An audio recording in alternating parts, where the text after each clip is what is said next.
PTI के साथ भी पीपल्स पार्टी की कुर्बत शुरू हो चुकी है। असेंबली में हमने देखा कि वुजरा नून लीग के ना आने को रिवाज बना के पीपल्स पार्टी और पीटीआई ने ऐसी चढ़ाई की और डिप्टी स्पीकर उस वक्त सीट पे थे, उन्होंने साथ दिया, इजलास कौमी असेंबली का मुलतवी कर दिया और वार्न किया कि हम फिर इजलास चलने नहीं देंगे।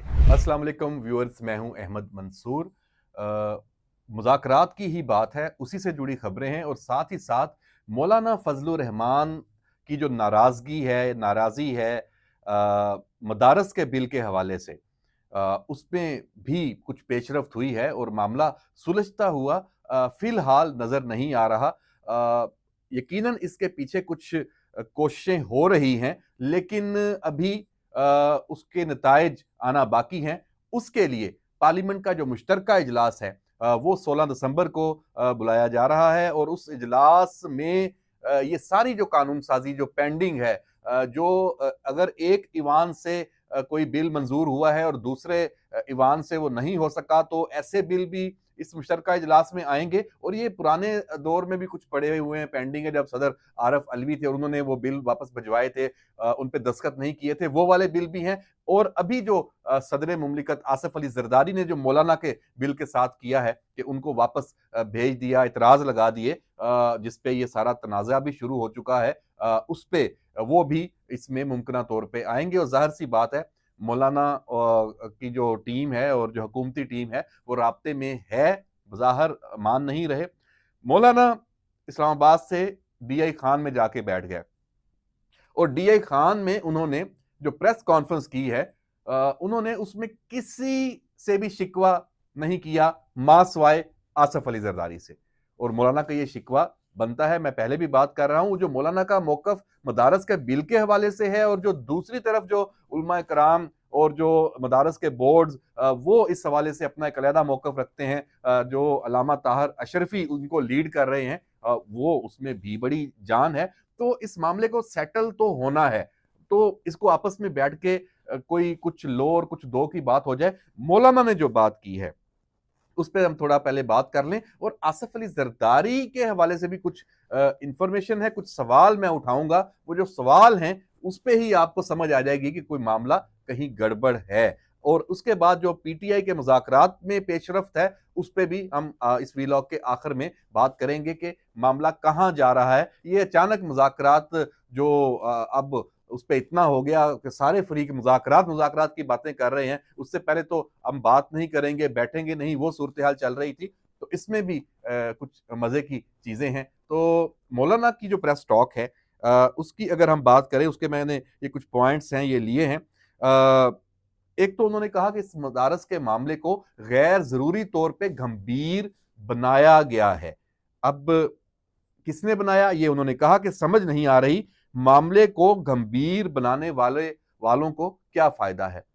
इशारों में बात कर रहे हैं, जाहिर सी बात है, इसमें हुकूमत ने तो अपने आप को बड़ा मासूमाना तरीके से अलग करके सारा मलबा सारा बोझ फिर जिन पे डाल दिया। आपको भी पता है हुकूमत यहाँ बड़ी हमेशा ऐसी बारीक वारदात कर जाती है, खुद ओनरशिप नहीं लेती जब भी कोई ऐसी चीज होती है। तो अभी भी ये पॉलिटिकल इशू था, इसमें हुकूमत को ओनरशिप लेनी चाहिए थी, लेकिन उस तरह नहीं ली। दीगर जो फरीक हैं वो इसमें सामने आए हैं, उसमें अलामा ताहर अशरफी और जो उनके साथ एक मकबा फिक्र है पूरा मदारस के हवाले से, वो स्टेक होल्डर्स हैं और बड़े स्टेक होल्डर्स हैं। उन्होंने अपना केस बड़ी मजबूती से लड़ा है। मौलाना इसमें अभी पहले शुरू में तो थोड़ा जो पेशावर का जो उनका जलसा था उसमें बड़े वो जारहाना अंदाज में आए थे। अभी थोड़ा वो उनके रवैये में लचक है, जो ये बता रही है कि उन्हें एंगेज कर लिया गया है। तो अब होगा क्या, उन्होंने कहा कि इसमें जो ये सारी चीजें थी और इसमें सारे स्टेक होल्डर्स थे, नून लीग और पीपल्स पार्टी इसमें शामिल थी और इसमें अदारे भी शामिल थे। ये भी उन्होंने मौलाना ने ये बात की है और कहा कि हमारी जो शिकायत है वो किसी मदरसे से नहीं है, मदरसों की किसी तंजीम से नहीं है, उलमा इकराम से नहीं है। हमारी शिकायत सिर्फ ईवान सदर और सदर मुमलिकत से है। अब उन्होंने कहा कि सदर मुमलिकत को इतराज करने की क्या जरूरत थी। सवाल तो बड़ा जेन्युइन है। अब आसिफ अली जरदारी आप देखें नाजरीन, महीना होने को है, ईवान सदर इस्लामाबाद से वो नहीं है यहाँ पे। पहले उनका जो दुबई में जाते हुए उनका पाँव फ्रैक्चर हुआ और बेड रेस्ट हुई, चीन का दौरा भी बड़ा अहम उनका वो मुलतवी हुआ, वो एक सूरत हाल पैदा हुई और उसके बाद वो कराची आके बैठ गया। बिलावल हाउस कराची में है, वहीं मुलाकातें भी कर रहे हैं, एक शादी में भी शिरकत की है और वो बिल्कुल खड़े थे और लग रहा था कि अब माशाल्लाह तंदुरुस्त है, अब उन्हें कोई वो परेशानी नहीं है, जो जिस चीज़ से वो गुजरे थे वो अब ठीक हो गई, उनका फ्रैक्चर और सारा मामला। इस्लामाबाद आने में क्या इशू है? क्या कहीं आसिफ अली जरदारी फिर किसी मामले पे नाराज होके तो नहीं, ये उनका तरीका है कि इस तरह अपनी नाराजगी जो है उन्होंने जाहिर की है, या अपने आप को वो रेलिवेंट नहीं कर पा रहे और कुछ मैसेजिंग करना चाह रहे हैं, तो क्या कोई ऐसा सीन तो नहीं है? अभी तो खैर बिलावल भी कराची में है, मुलाकातें चल रही हैं, पीपल्स पार्टी की तमाम जो दमाग हैं वहां बैठे हैं, तो ये क्या हो सकता है? या मौलाना वाले इसी मामले पे, अब उनके दोस्त भी थे मौलाना फजलुर रहमान और आसिफ अली जरदारी, के लिए बड़ी परेशानी थी कि ये इस बिल को पास होने देना भी नहीं था चाहते, और या जो भी कोई वजह होगी, क्योंकि जो इतराज ईवान सदर से आए हैं वो बड़े वैलिड हैं, उस पे मतलब कोई दो राय नहीं है। सबसे बड़ी बात तो उसका जो एरिया है जिसपे वो लागू होना है, उसका नफाज होना है, पूरे पाकिस्तान पे हो नहीं सकता 18वीं तरमीम के बाद, खास तौर पे क्योंकि ये मामला अगर वजारत तालीम का है, बनता है और जेन्युइनली उसी का बनता है, तो वो तो सिर्फ इस्लामाबाद जो टेरिटरी है उसी की हदूद में होना है ना लागू। सूबाई असम्बलियां अपना फिर ये कानून अपने अपने सूबे जो है वहां से पास हों और वो वहां ये इस तरह उनका नफाज होना है, तो ये एक ये, लेकिन ये फिर वही सवाल आता है कि हुकूमत ने, पीपल्स पार्टी ने, पार्लिमान ने ये गलती कर कैसे ली? तो आसिफ अली जरदारी क्या इस वजह से थोड़ा वो है, या जेन्युइन वही बात है जो उनका मसला बना फ्रैक्चर का? तो ये सवाल ही इसी में जवाब है कि आसिफ अली जरदारी जिस तरह की शख्सियत हैं, वो मैसेजिंग करते हुए अपना, अगर उनको कोई किसी चीज़ का कोई मलाल है या वो चाहते हैं कि ठीक तरह से ये चीज़ डील नहीं हुई, तो मैसेजिंग भी इसमें हो सकती है। और कुछ वो पीपल्स पार्टी को, नून लीग की हुकूमत से भी बहुत तकलीफ है इस वक्त, कि पीपल्स पार्टी को इसलिए भी है कि उन्होंने जनाब सारा कुछ सबसे बेनिफिशरी खुद बन गए, मदद सबसे ली और जो बोझ है वो सबने बर्दाश्त किया, पॉलिटिकल जो एक कीमत होती है वो भी सबने अदा की और पीपल्स पार्टी ने भी अदा की, इवन मौलाना ने अदा की।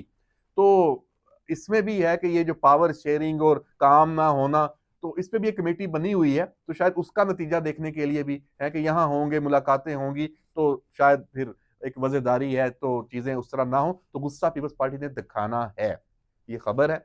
और मौलाना और पीपल्स पार्टी इसमें एक है, और पीटीआई के साथ भी पीपल्स पार्टी की कुर्बत शुरू हो चुकी है। असेंबली में जो सबने देखा कि वुज़रा नून लीग के ना आने को जवाज बना के पीपल्स पार्टी और पीटीआई ने ऐसी चढ़ाई की, और डिप्टी स्पीकर उस वक्त सीट पे थे, उन्होंने साथ दिया, इजलास कौमी असेंबली का मुलतवी कर दिया और वार्न किया कि हम फिर इजलास चलने नहीं देंगे। यानी पार्लियामेंट में, कौमी असेंबली में, ये देखें तो पिछले जब से ये नई कौमी असेंबली वजूद में आई है, ये बहुत अहम डेवलपमेंट है कि एक तो ओपोजिशन का रोल पीटीआई अदा करती नजर आ रही है और पीपल्स पार्टी साथ दे रही है, चले इशू पे सही, एक इशू पे सही, ये साथ दिया देना बहुत मानी रखता है। क्या आने वाले दिनों में भी यही सूरत हाल होगी? फिर जो मज़ाकरात पे पीटीआई जिस तरह से आई है, और आज तो हर तरफ से उन्होंने आवाजें दी, जिससे भी बात करें वो कहें जी हमारी तरफ से तो कोई शर्त ही नहीं है।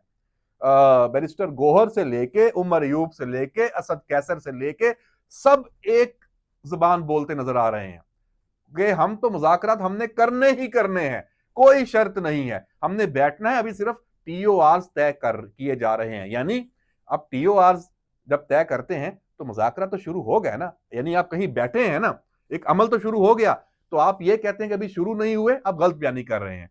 जनाब ये मुज़ाकरात शुरू हो चुके हैं, हाँ अभी इब्तदाई मरहले में है, अभी टीओआर कायदो ज़वाबत के हमने किस तरह मामले को आगे बढ़ाना है वो भी इन्होंने तय कर लिए हैं। तो ये बात कहना कि किसी से हमने चीज से मशरूत नहीं किया, हमने कोई शर्त नहीं रखी पेशगी, हमने अपने अपने इश्यू सामने रखे हैं, उन पे आगे बढ़ना है, तो इसका मतलब है कि टीओआर भी तय हो गए हैं कि हमने, टीओआर क्या है, सिंपल, कि मुज़ाकरात होने हैं, अपने अपने इश्यूज पे आगे जाना है और उन इश्यूज के ऊपर भी कहीं रुकना नहीं है कि अगर कोई एक बात पीटीआई की, फर्ज करें बानी पीटीआई की रिहाई की बात हुकूमत नहीं मानती तो उस पर मुज़ाकरात रुकेंगे नहीं, चलते रहेंगे। तो ये बात तय हो गई, तो मुज़ाकरात शुरू हो चुके हैं और इसमें हुकूमत को बड़ी हैरानी है इसमें।